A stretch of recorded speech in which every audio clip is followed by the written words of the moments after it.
पहिली बातमी म्हणजे 15 ऑगस्टला चिकन मटनवरील बंदी संदर्भातली ही बातमी आहे। कल्याण डोंबिवली महापालिकेपाठोपाठ नागपूर आणि मालेगाव महापालिकेने सुद्धा चिकन मटन विक्रीवर बंदी घातली आहे, त्यामुळे नवा वाद पेटलाय। यावरून विरोधक चांगलेच आक्रमक झाले, तर खाटीक समाजासह नागरिकांकडून सुद्धा यावरून संताप व्यक्त केला जातोय।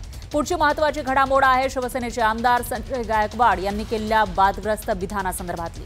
ठाकरेंच्या शिवसेनेच्या आंदोलनावर टीका करताना गायकवाड यांची जीभ घसरली आणि ते विरोधकांच्या निशाण्यावर आले। या वादावर त्यांनी सारवासारव करण्याचाही प्रयत्न केला। यानंतर पुढची महत्त्वाची बातमी आहे रायगड जिल्ह्यातल्या ध्वजारोहणाचा मान आणि पालकमंत्री पदावरून सुरू असलेल्या वादासंदर्भातली। सरकार स्थापनेपासून रायगडच्या पालकमंत्री पदासाठी भांडणारे नेते जिल्ह्यातील विकास कामांसाठी का भांडत नाहीत असा सवाल आता रायगडमधील नागरिकांकडून केला जाऊ लागलेला आहे। तर पुढची महत्त्वाची बातमी आहे विखे विरुद्ध पवार वादाची।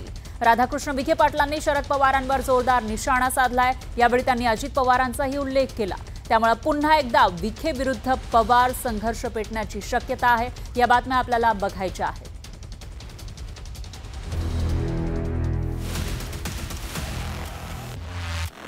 स्वातंत्र्य दिनानिमित्त जे लहान आणि मोठ्या जनावरांचे कत्तलखाने आहेत ते पूर्णपणे बंद ठेवण्यात येणार आहे। ज्या दिवशी देशाला स्वातंत्र्य मिळालं त्या दिवशी तुम्ही आमचं स्वातंत्र्य मिळवलं। 15 वर्षापासून आपण असं दरवर्षी हे करत आलो, तर फार काही नवीन आपण यावर्षी केलं असं नाही आहे। मी तर विचार करतो एखादी पार्टी बिल्टी ठेवूया कुठेतरी, कोंबडी मटण चिकन सगळ्याची पार्टी।